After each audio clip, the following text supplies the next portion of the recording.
Now, drama documenting a journey of adventure and scientific discovery as BBC Two continues the voyage of Charles Darwin. It is impossible to reflect on the changed state of the American continent without the deepest astonishment. Formerly, it must have swarmed with great monsters.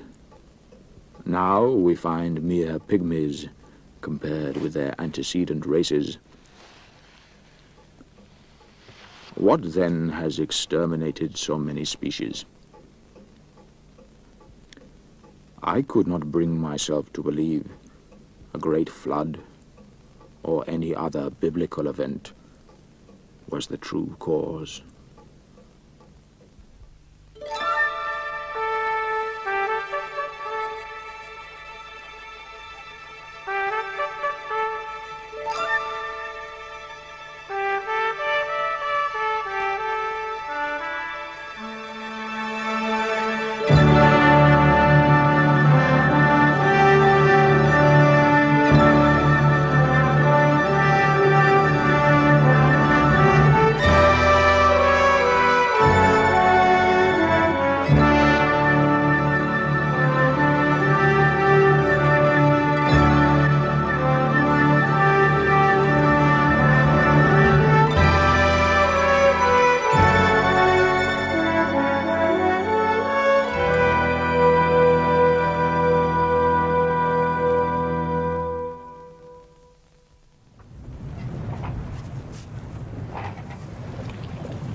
Among the ship's crew, I was fast becoming known as the shore-going fellow, since I never missed an opportunity of leaving the Beagle.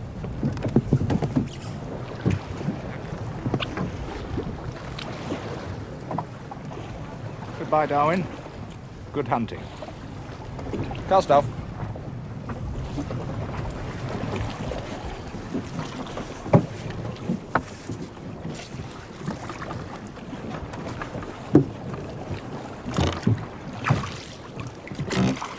For me, it was not the sea, but the land, with all its secrets waiting to be unlocked, which held me in wonder and fascination.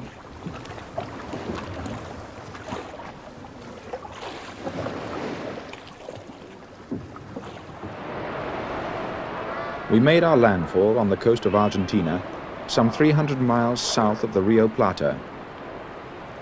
It was a treacherous coastline, with many mudbanks, tenanted solely by large colonies of sea lions.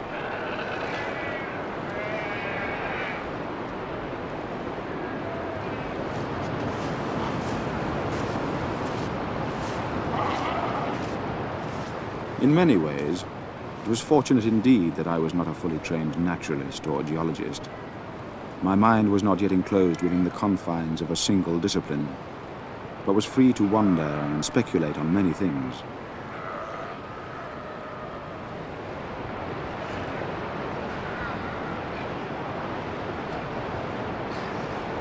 Our sudden appearance quite startled the sea lions, rousing them from their slumbers.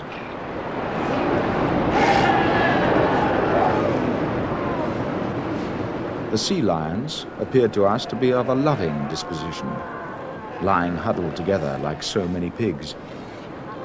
But even pigs would have been ashamed of the dirt and the foul, all-pervading smell. The females were markedly more elegant and smaller than the bulls, whose time was almost solely devoted to keeping strangers from approaching their female companions. As we moved through the colony, the bull sea lions pursued their territorial disputes, though the lines marking such boundaries were not discernible to our eyes.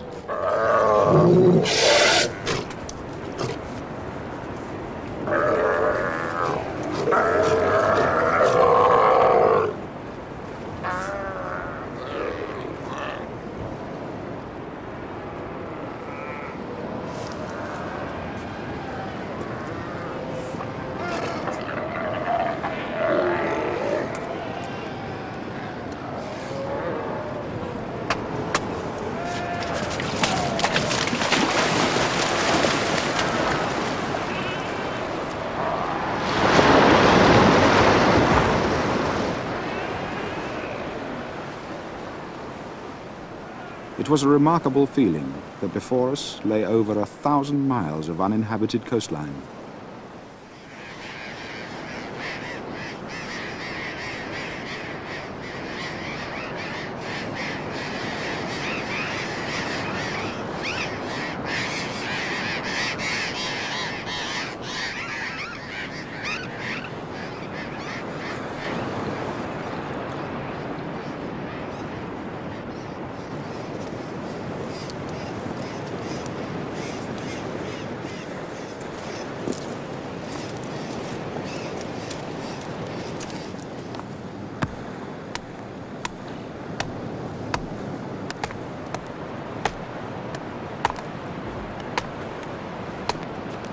Covington. A single sharp blow is all that's required. Watch again. You see?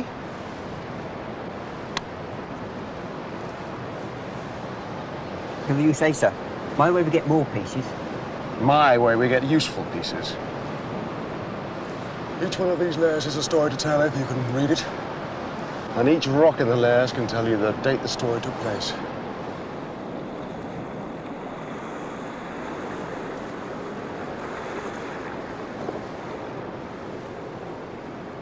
Covington was an odd sort of person, but perhaps from his very oddity, he was well adapted to my purposes.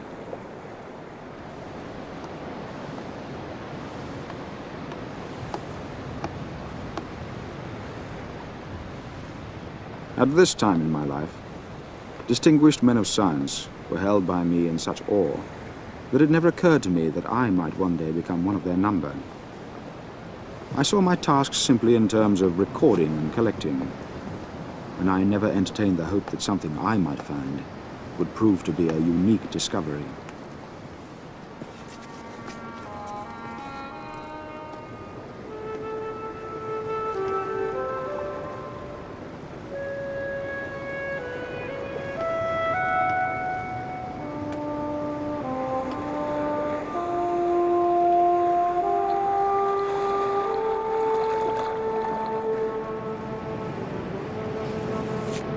Covington!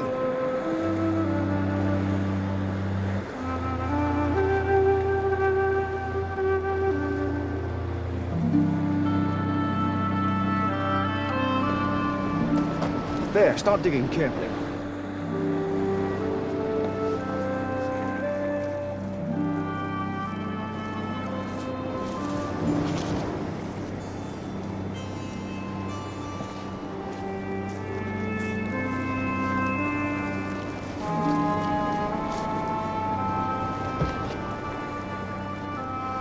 I do not believe I can adequately describe the excitement of unearthing the fossilized remains of creatures long extinct.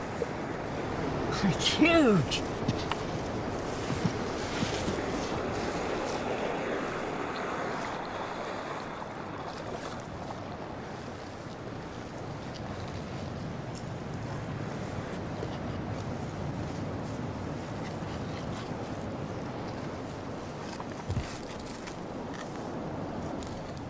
We found parts of 3 heads and other bones of the megatherium, of huge dimensions.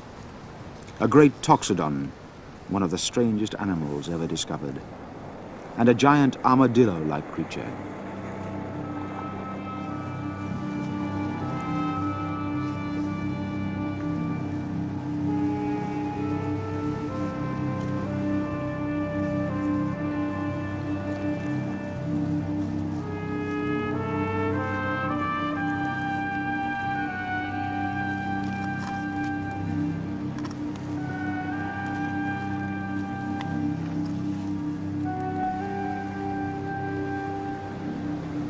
It was a most remarkable circumstance that so many different species should be found together, and all within the space of about 200 yards. It's like a knacker's yard. It's the oldest knacker's yard in history, if it is. How old are they? They're fossilized. Thousands of years. I never saw anything so huge. Nor I, Covington. Nor I.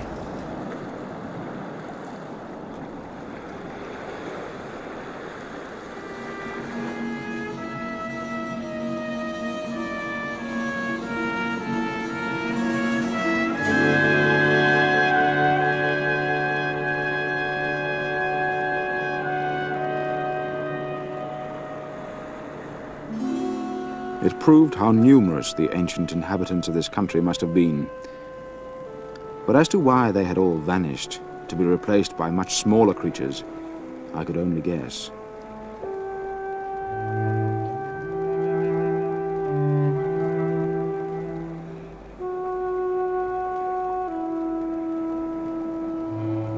In my imagination, I tried to conjure up the spectacle of these creatures, roaming over the Patagonian wilderness.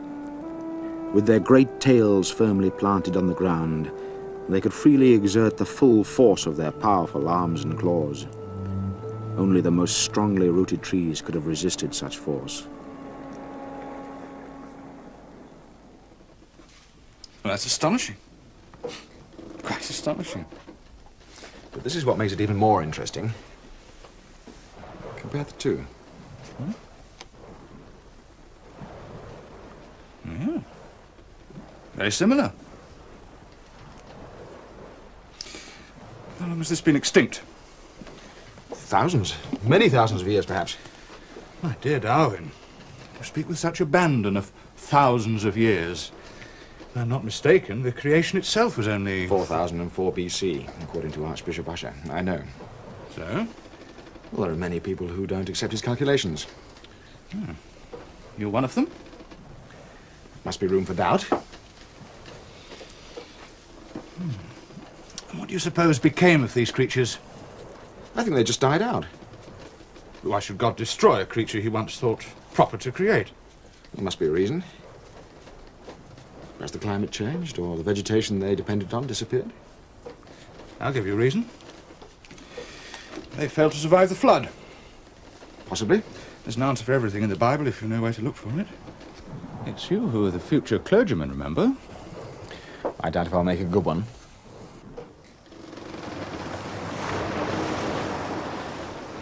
As Christmas approached, the Beagle headed south towards Cape Horn.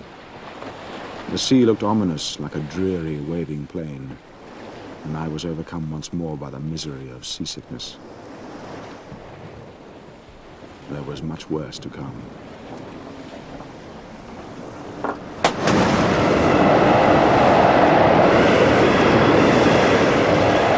Once in a man's life, he should behold a storm at sea, with its rising arch and coming fury.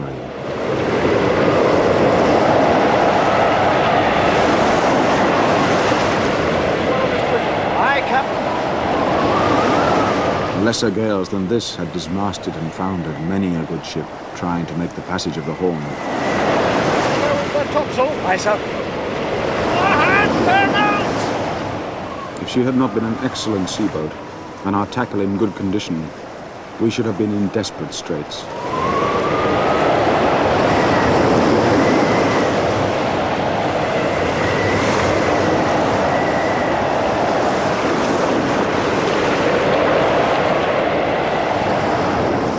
The worst part of the business was not exactly knowing our position. The horizon was narrowly limited by sheets of spray borne on the wind. Shall I have the ports open, Captain? One of these waves breaks over us. The weight of the water on deck could capsize us. You have to be on a beam ends for that to be necessary. It's no business to find herself in such a position. Aye, Captain.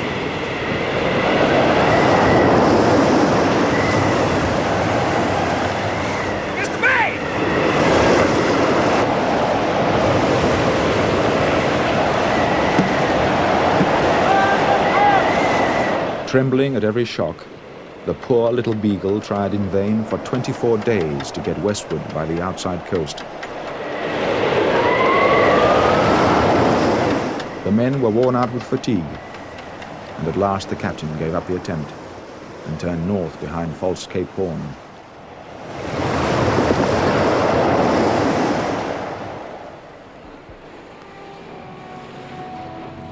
As the wind began to moderate, we crossed Nassau Bay in search of a convenient anchorage near the Beagle Channel.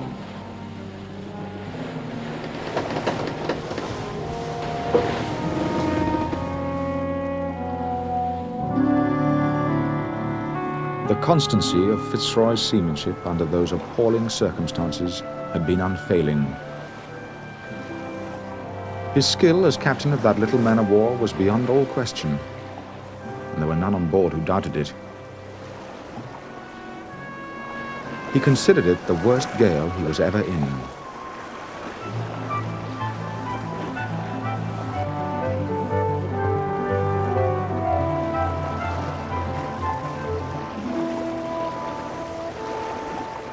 We had on board the 3 Indians whom Fitzroy had seized as hostages on his previous voyage. In England, he had given them a Christian education at his own expense.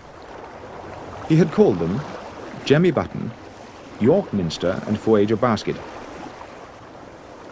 It was now his most earnest intention to return them to their own people, and so plant the beginnings of a Christian settlement in this forbidding region of the world. A young missionary called Matthews was to go ashore with them. It's important you know precisely where you are at all times. Once ashore, you'll only have your memory to guide you, perhaps for many months. Now, I plan to land Jemmy with the Takina tribe here at Woolaya. Then York Minster and Voyager here at March Harbour. I suggest you land with Jemmy. Whatever you think, Captain. Then I shall be heading north to survey the western arm of the Beagle Channel. It was given the ship's name on the first voyage. Did you know that? Yes, Captain. It's not too late to change your mind, you know. This is a private venture. The Navy's not concerned. I can't go back on it now, sir. Captain. This is one of the wildest places on Earth, Matthews. There are other places to be a missionary. The Lord may have called you, but I have brought you here. I have to consider the responsibility. I'll go on with it, Captain. Good. Our Fuegians have been away from their homeland for 4 years. Your presence ashore will undoubtedly give my little experiment a much better chance of success.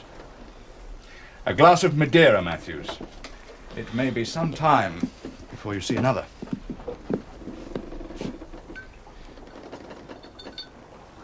We are all descendants of Adam and Eve, are we not? Why, certainly we are, Captain. You see, I have a theory that the further that man has strayed from the Garden of Eden, the further he has descended from a state of grace. We're a long way from the Garden of Eden down here. Indeed we are, Matthews. But just imagine, of all the people in the world, if these could be reclaimed for the Lord. What a mighty challenge.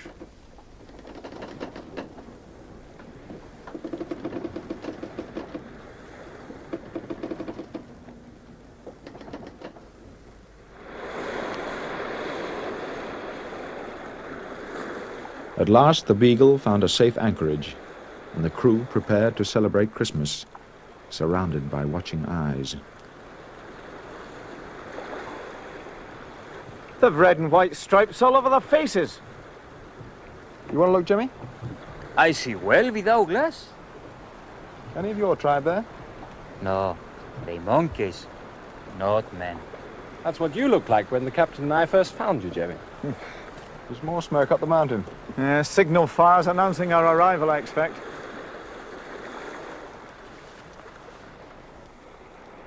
I doubt if you'd find a lower grade of man anywhere.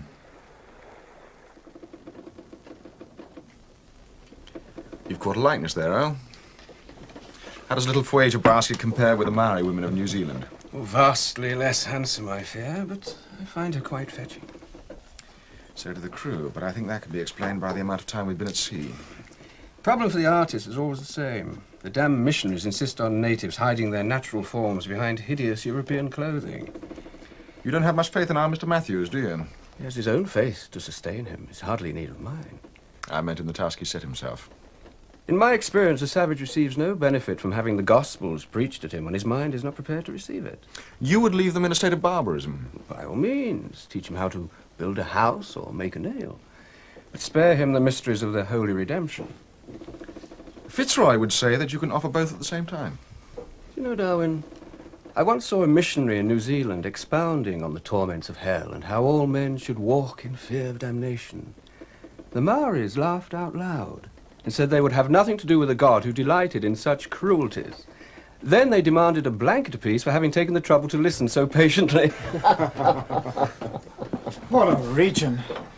Summer in December, it's still colder than an Edinburgh winter out there. Here, have some of this.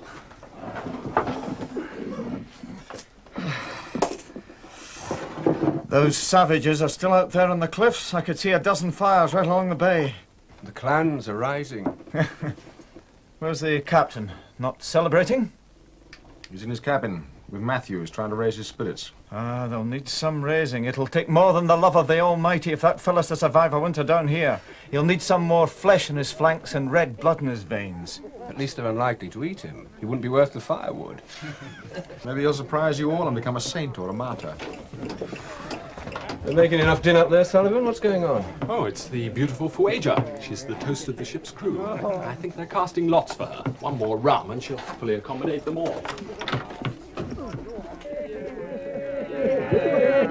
Go on, give her one, Grass. Go on. Go on, give her one. She's ready and willing. Give her one. Go on, give her one. She's right and ready.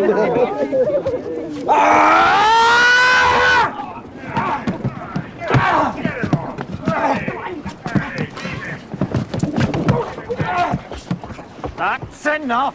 He bad man. Very bad. He touched her. You were interfering with her, Green. Meant no harm, sir. Just a bit of fun. No more than that.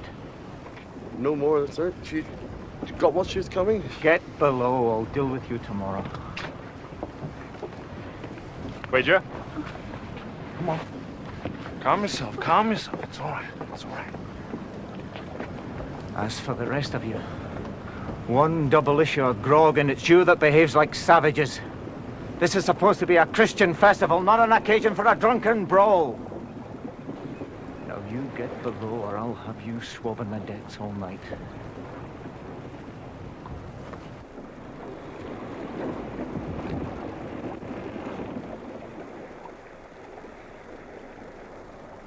With little idea of what might be awaiting us, next morning we made our final preparations before going ashore.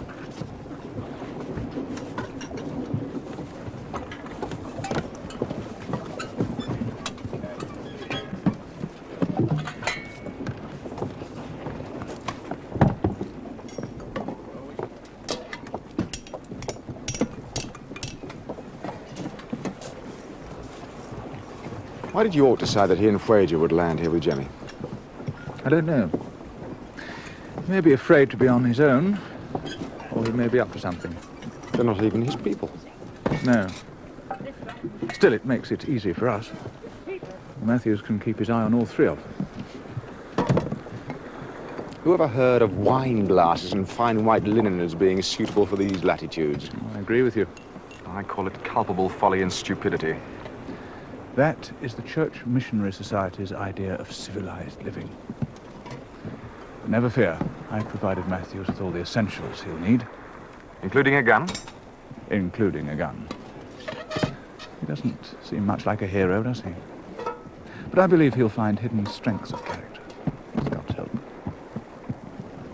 We're almost ready, Captain. Very well, Mr. Matthews. Well, Mr. Darwin. Walaya Cove. I'm full of expectation.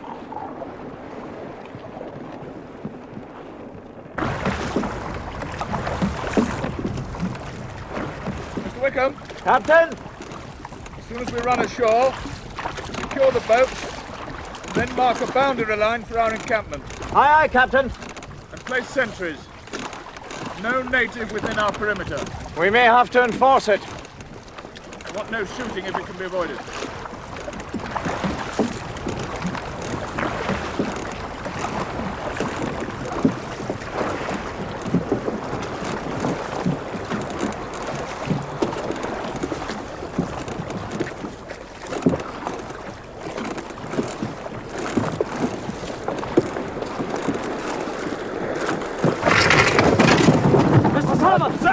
Take a party of men with spades and mark a boundary line from the edge of that stream down to the water's edge. You men unload the boats over there.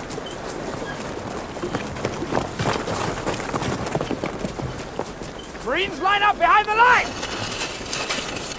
And put a guard on these boats! Keep the two agents together, Matthews.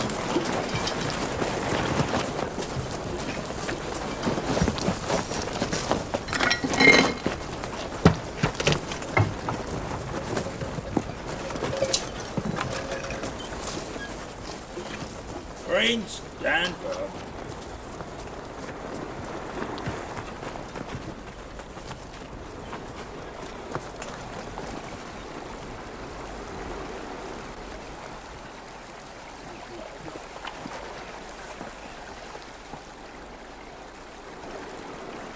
Mr. Wickham, the gifts. Aye, sir.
All right, men, back across the stream.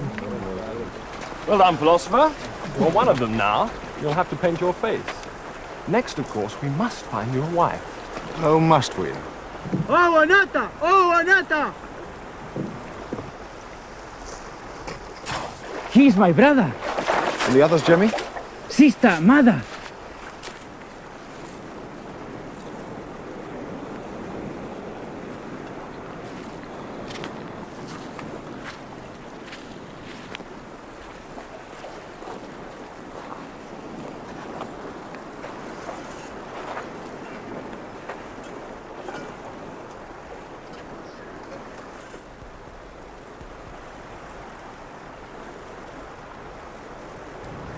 Just about as interesting as seeing two horses meeting in a field.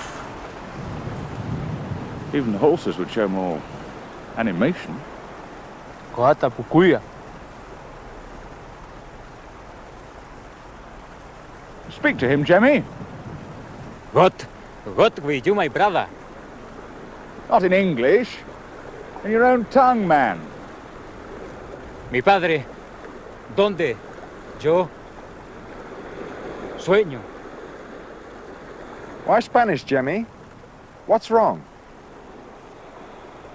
Have you forgotten your own language?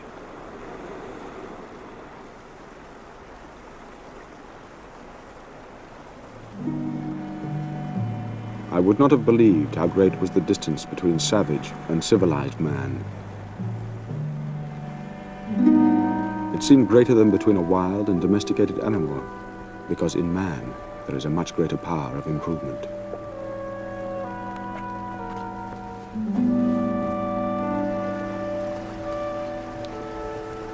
Poor Jemmy. He's forgotten his own tongue. His English is very poor and his Spanish still worse. I doubt that any person exists with such a small stock of language. He makes himself understood well enough. Without language, how can you have civilization? He's simply between languages, that's all. They remind me of wounded animals that we've tamed and nursed back to health. Yes, perhaps we have. But what's wrong with that? Nothing. But with animals, once they grow used to captivity, you can't return them to the wild again. They lose the instinct for survival. We're not dealing with animals, my dear Darwin. There is a fundamental difference. Is there not, Matthews? Animals have no souls, Mr. Darwin. It's not much good having a soul if you've forgotten how to hunt. God will provide. Indeed he will. Jemmy was telling me there's a tribe near here that eat their older women during the hard winters. Seemingly they choke them first by holding them over the smoke of the fire. You don't suppose our Mr. Button was trying to scare you? Anyway, if it's a choice between women or dogs, they still prefer to eat the women. Because dog, he catch otter. Old woman, she good for nothing. A wild and exaggerated tale, Mr. Wickham, and even if it were true, it would be all the more reason for our presence here. Do you think they look like cannibals, Matthews? No, Captain. I would say they're no worse than I expected. Quite friendly, some of them.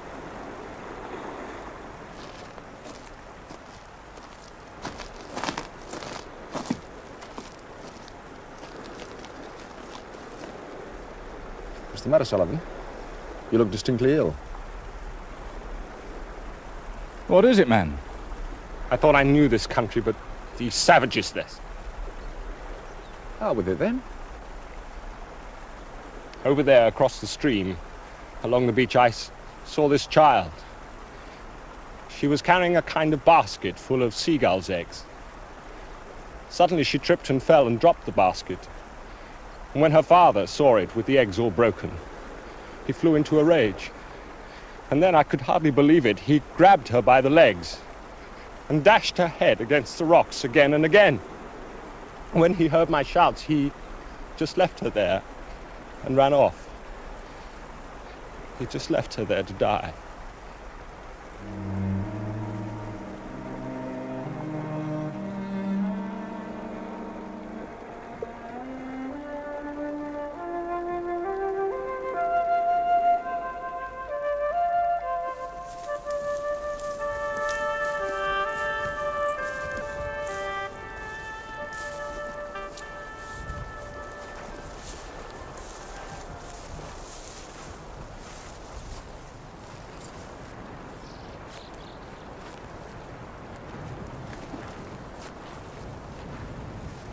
There was a degree of mysterious grandeur in mountain behind mountain, with the deep intervening valleys all covered in one thick, dusky mass of forest.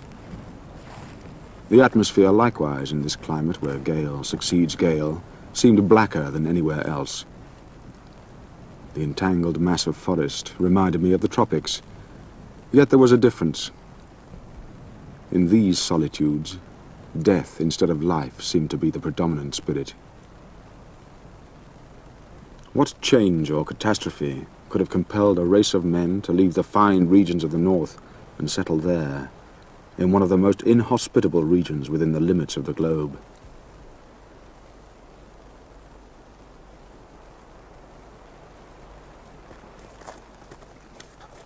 Cart's ready, Captain. At last. Here comes the wanderer. Come on, man, we have to catch the tide. Another 10 minutes, he would have been keeping Matthews company. You're staying? I'm staying, Mr. Darwin.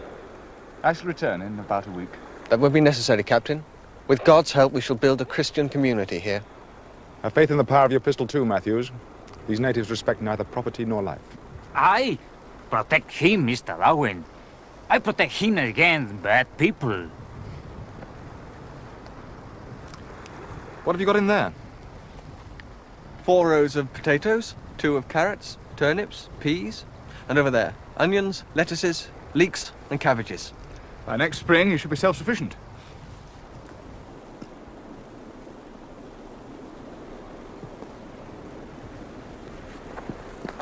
I have a letter here. Will you deliver it for me back in England, Mr. Darwin? if I don't return. It's for my father. I will, Matthews, but you'll return, never fear. Stay together for the first few days, or until you can gauge the temper of the natives. The tide, Captain. Those devils took 3 more spades and a hammer in the night. God be with you, Matthews. And you, Captain. Matthews.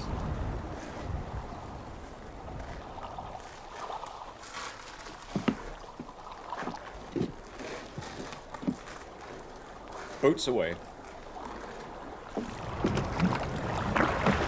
Lay your sovereign, Matthews, for the stew pot before next Tuesday.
The inanimate works of nature, rock, ice, snow, wind and water, all warring against each other, yet combined against man, here seem to reign in absolute sovereignty. Almost every arm of the sea was terminated by tremendous and astonishing glaciers, which in these parts come right down to the water's edge, even in summer.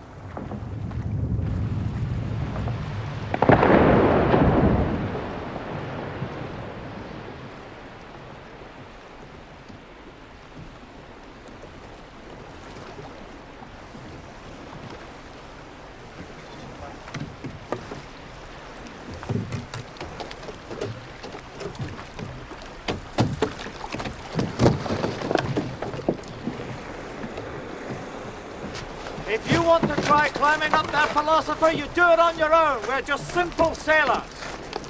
You know I'm not to climb the rigging when it's frozen. Remember our first voyage, Sullivan? When the natives stole our boat? I'm not likely to forget it, sir. Didn't give much for our chances in these regions. The same thing happened again. Yes, I wouldn't fancy swimming back to the Beagle in these waters, eh? Be lucky to last 3 minutes.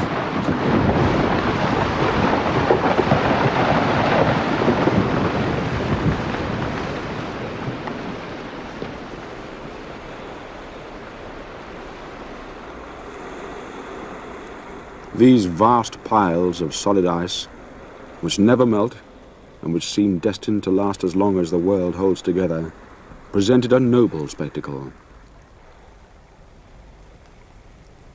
They were like great frozen Niagaras, cataracts of blue ice, and just as beautiful as moving ones of water. I thought, how tremendous the effect would be of a severe earthquake on a body like a glacier. I could readily believe that the water would be beaten back out of the deepest channel, and returning with an overwhelming force, would whirl about huge masses of rock like so much chaff.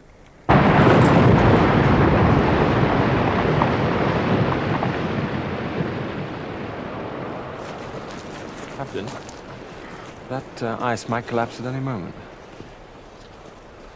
Darwin! Come back here! I've no desire to hold another memorial service in Tierra del Fuego. No, sir.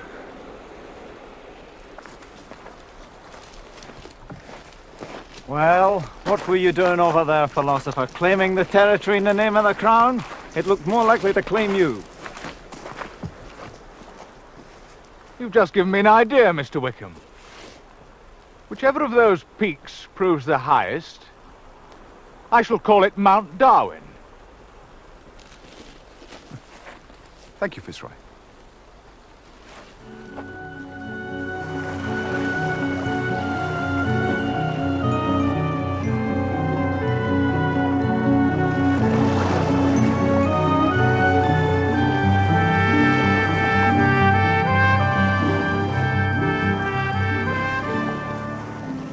All of us were anxious to be out of those waters before the onset of winter. But before heading north, Fitzroy was determined to keep his promise to Matthews with a final visit to Walaya Cove.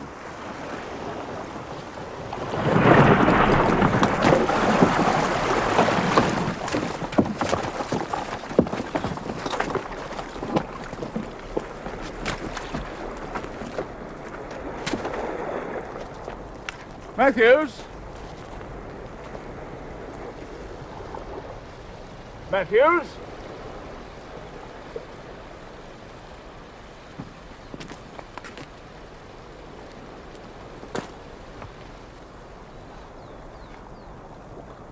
I couldn't have lasted much longer. What did they do to you? They robbed me of practically everything.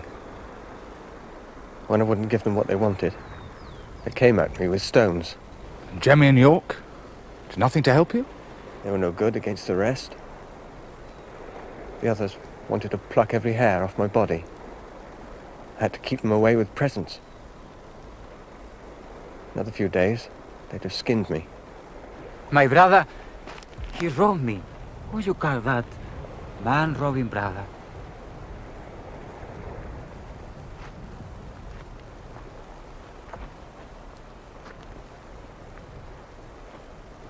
Mr. Sullivan? Sir? Get Mr. Matthews and his belongings into the boat. Aye, Captain.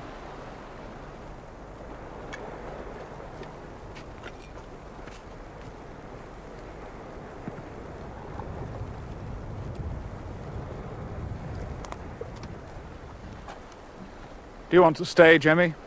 Oh, yes, Captain. This is my country. I teach them. And the others? Jacob needs tie, all right. Him strong. Him with Voyage. I shall return next summer, no later. You see, Jamie teach them good Christian manners.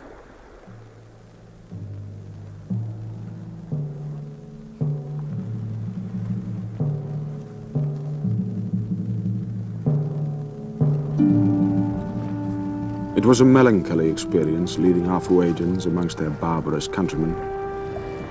There was only one comfort. They appeared to have no personal fears.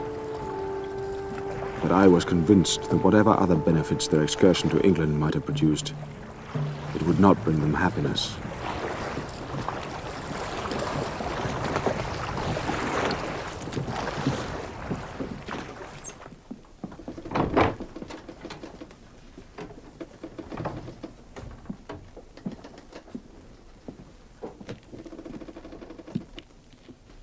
I suppose it will be taken amiss if I say that I rejoice to have Matthews back amongst us once again. I think it will, Mr. Rowell.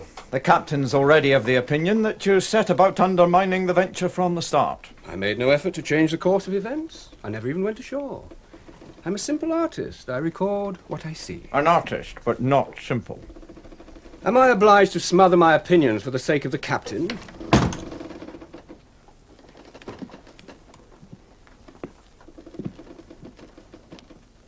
I consider missionary zeal in any form to be one of the plagues of our civilization.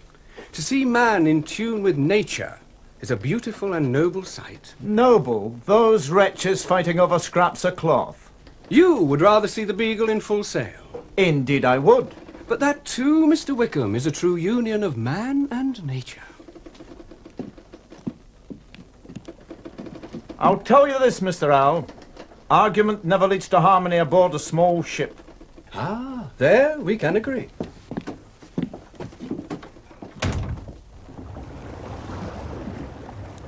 Once more, the Beagle retraced her steps and headed back into the Atlantic. Fitzroy was not yet satisfied with our charting off the coast of Argentina. It began to look as if it could be 5 long years before I would see my family again.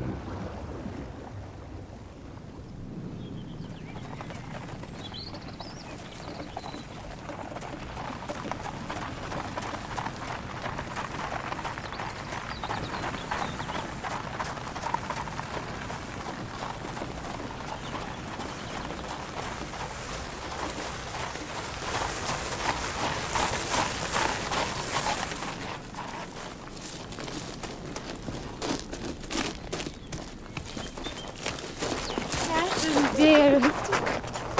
Uncle Robert. My dear Emma. How was your journey?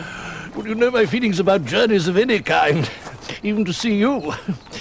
I don't know who protested the more, myself or the horse. Father is waiting for you in the drawing room, Uncle. Oh, what news of Charles? We get regular demands for more money, usually some 5 months after they've been written. But I take the view that his circumstances are bound to have improved a little in that time. All else matters are so desperate that any financial assistance offered now would arrive too late. The proper course of action is to do nothing. Oh, I cannot believe you. It is very nearly the truth. I'm going to take Catherine for a walk in the garden. We'll see you later. The proper thing to do in such a day.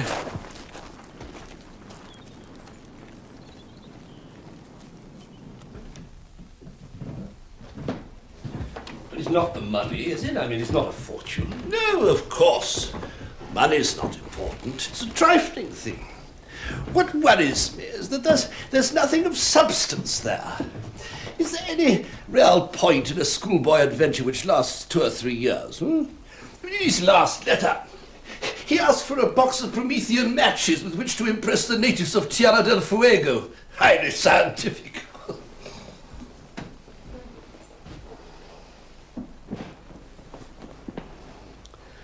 I saw Professor Henslow the other day. He takes a very different view of Charles's activities. Henslow seems to have usurped the role of chief mentor to my son. I resent it. No, you don't. You know perfectly well that advice from outside the family can be highly valuable. Oh. Very well. What did Henslow have to say? Well, apparently some of these specimens that Charles has been sending back to Cambridge are quite unique. Fossilized skeletons and the like. Oh, bones. Charles seems to have found evidence of an extinct species of South American horse, and a camel-like creature with clearly defined claws. Whatever next? Dragons and unicorns, no doubt. The scientific world is greatly impressed, Robert, and you are pretending not to be.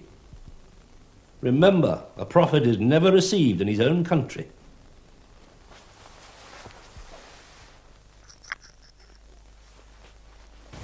Does he write to you sometimes? Of course not. He's probably forgotten that I ever existed. Papa's heard once or twice. He sounded so full of enthusiasm. He's not missing any of us at all. All those men cooped up in that little ship, it's hard to imagine. With no one to wash their shirts or run errands for them. What will he do when he comes home? I suppose he'll have to settle down in a country parish somewhere. Unless he decides to become a sea captain instead of a parson. Somehow I can't imagine him ever settling down. He's not the same. You can tell from the way he writes. How do you mean? It's hard to explain. He's just as amusing and enthusiastic about everything. It's just that... What? I don't know. He's more forthright, more certain about things.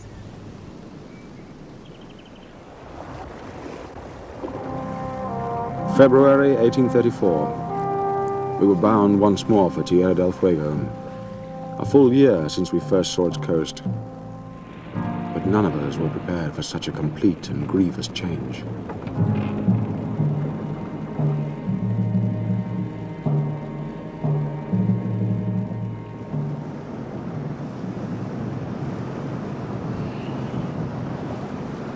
Not a single sign of humanity. Nothing.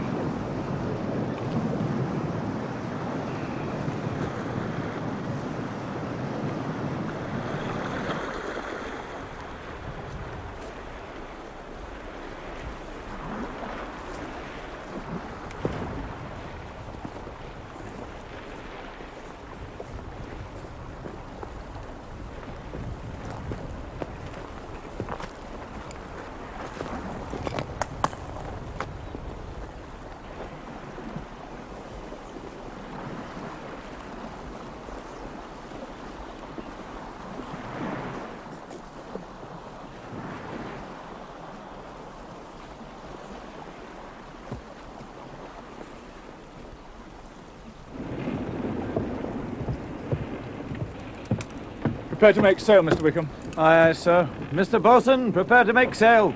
Aye, sir.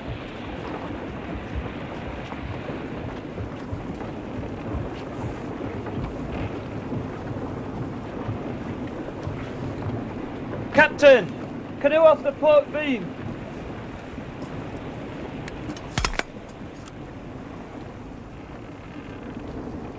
York or Jemmy, sir?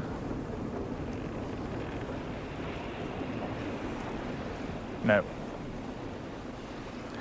Give them some presents, Mr. Sullivan, and let's be underway.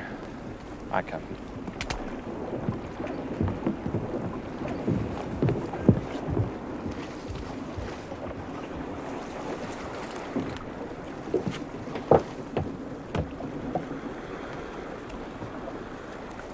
Fitzroy, look.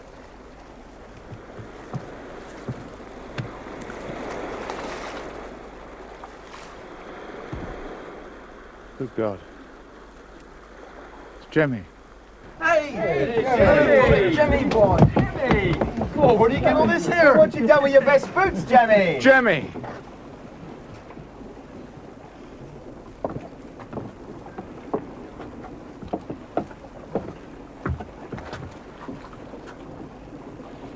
What is it, Jemmy? I shame Captain Fitzroy. May, your jacket.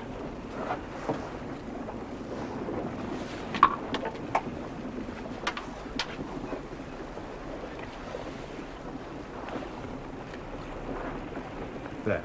You're not naked now, Jimmy. And York Minster and Voyage basket, where are they, Jimmy? York, he wicked man. He is savage. He steal all my clothes. He steal everything. Cruel to Voyage. He take her back to his own country. She don't like me stay here. She want me go back to Kano. You married, Jimmy? She my wife. She flying it. I stay with you.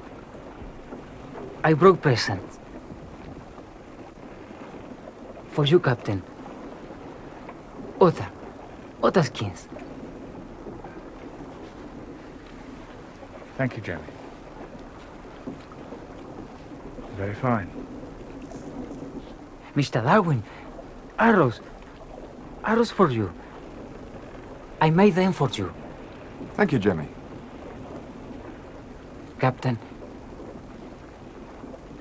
will you give this to my teacher in Walthamstow? I promise it to him. Your teacher in Walthamstow? Yes, of course, Jemmy. Jemmy? Jemmy, stay. Come back with us to England.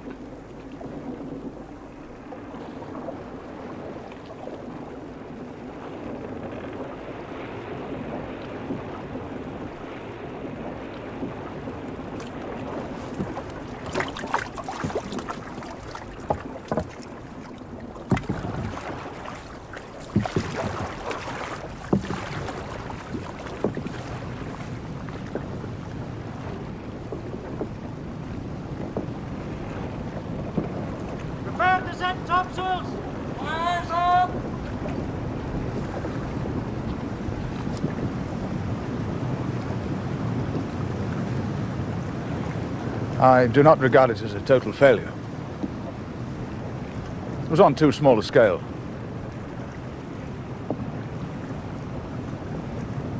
One day, perhaps a shipwrecked seaman may find himself receiving help and kindness from Jemmy's children. The seed may have been sown.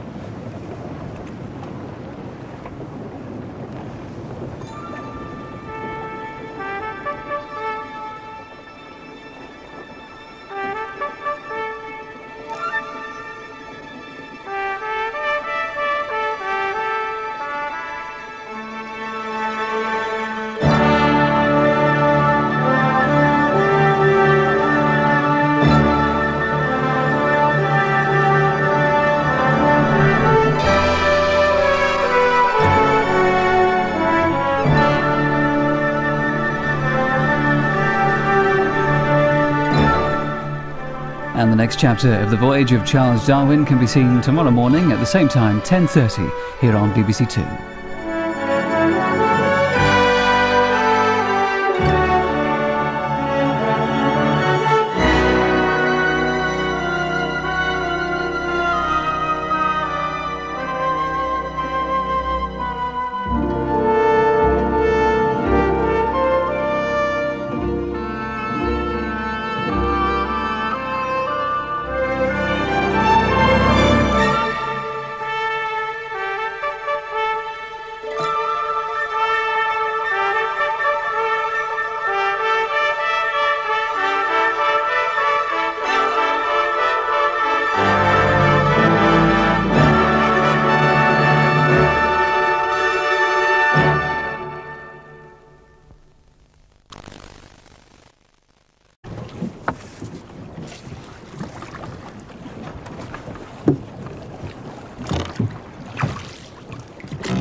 For me, it was not the sea, but the land, with all its secrets waiting to be unlocked, which held me in wonder and fascination.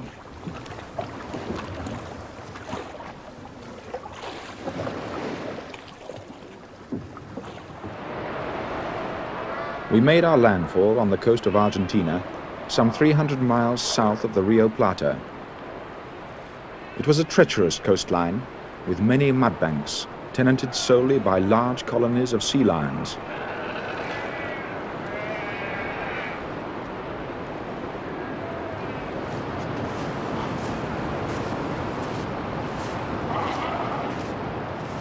In many ways, it was fortunate indeed that I was not a fully trained naturalist or geologist. My mind was not yet enclosed within the confines of a single discipline, but was free to wander and speculate on many things.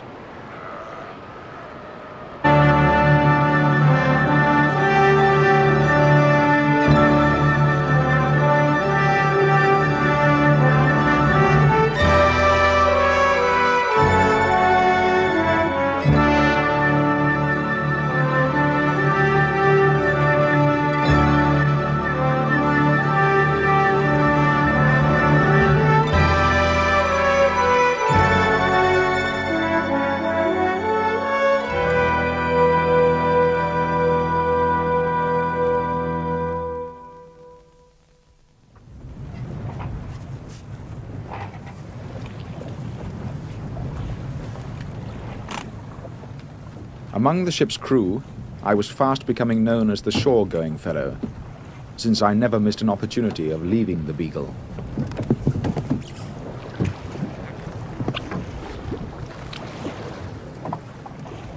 Goodbye, Darwin. Good hunting. Cast off.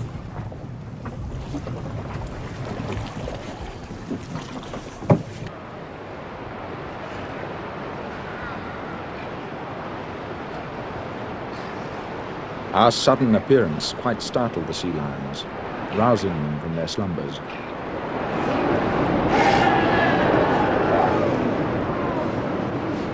The sea lions appeared to us to be of a loving disposition, lying huddled together like so many pigs. But even pigs would have been ashamed of the dirt and the foul, all-pervading smell. The females were markedly more elegant and smaller than the bulls, whose time was almost solely devoted to keeping strangers from approaching their female companions.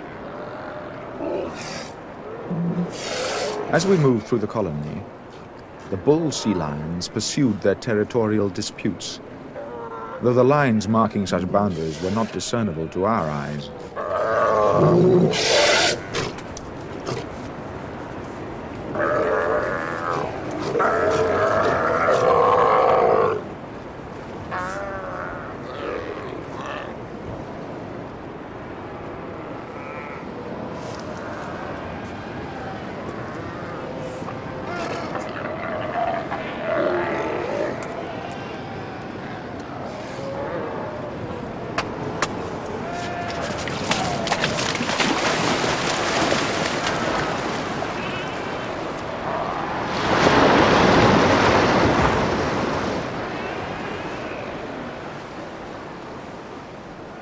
It was a remarkable feeling that before us lay over 1,000 miles of uninhabited coastline.